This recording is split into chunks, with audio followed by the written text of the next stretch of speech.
Now, speaking of America's military strength, for years American drones symbolized absolute military dominance, right?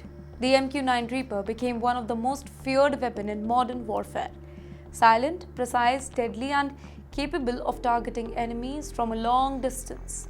Countries feared hearing that sound in the sky because it often meant destruction was moments away.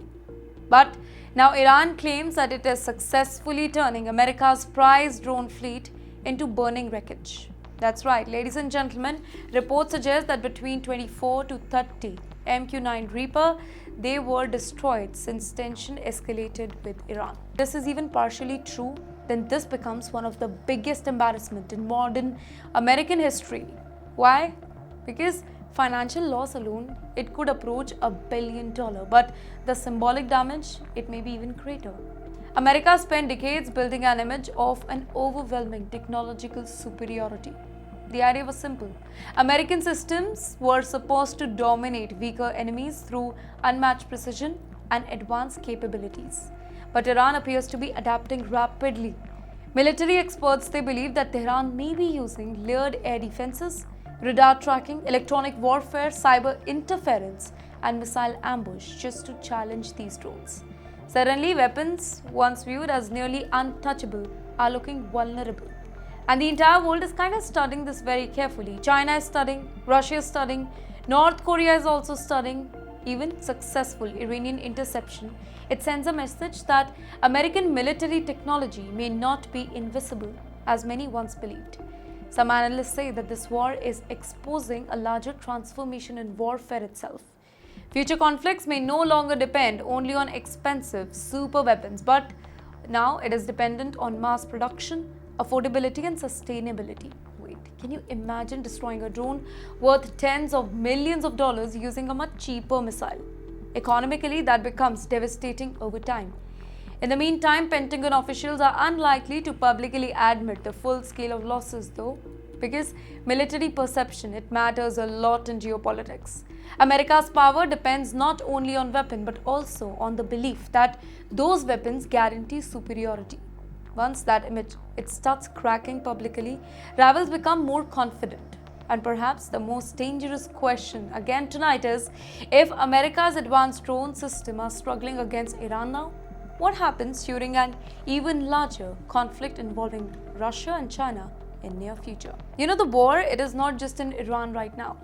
Tensions, they have divided to Cuba as well. Well, United States, Marco Rubio's warning to Cuba, it has suddenly reviewed memory many people believed belonged to history books. United States Secretary of State, he declared that Washington remains highly alert regarding any national security threat linked to Cuba. And you know the tone of the statement, it immediately shocked the observers across Latin America. This did not sound like a routine diplomacy. It sounded like strategic warning language, and instantly Cold War comparison returned. Now here older generations do remember how Cuba once pushed the world terrifyingly close to nuclear war during the Cuban Missile Crisis. Now that particular fear, it never fully disappeared inside American politics. Analysts believe that Washington may now be increasingly concerned about deeper cooperation between Cuba, China, Russia, and Iran. And that too at a time when America is already struggling to manage crises globally. In the meantime, Ukraine continues draining Western resources. Iranian tensions are escalating. China-Taiwan rivalry keeps intensifying. And now Cuba is suddenly returning to America's security calculation. Here, some experts believe that the United States intelligence agencies worry about the surveillance infrastructure, intelligence sharing, cyber operations, or foreign military influence expanding near the American territory. But others believe that the timing is political, designed to project strength before the election. And in the meantime, Havana reacted very angrily, by the way, accusing America of intermediation and political aggression. That's right. Cuban officials claim that Washington is deliberately creating fear in the region just to justify pressure campaign. But let's be honest, the ordinary Cuban population is now stuck in the middle of this geopolitical catfight. The country is already facing severe economic hardship, inflation, electricity blackout, food shortage, fuel scarcity, and mass migration here. Thousands of Cubans continue leaving the island, searching for stability abroad. Many fear that the tensions are going to be worse with America, and America could trigger harsher sanctions and deeper suffering for them. Latin American governments, they are watching very nervously because they worry that the whole region could once again become trapped between global superpowers. But critics are asking an uncomfortable question tonight.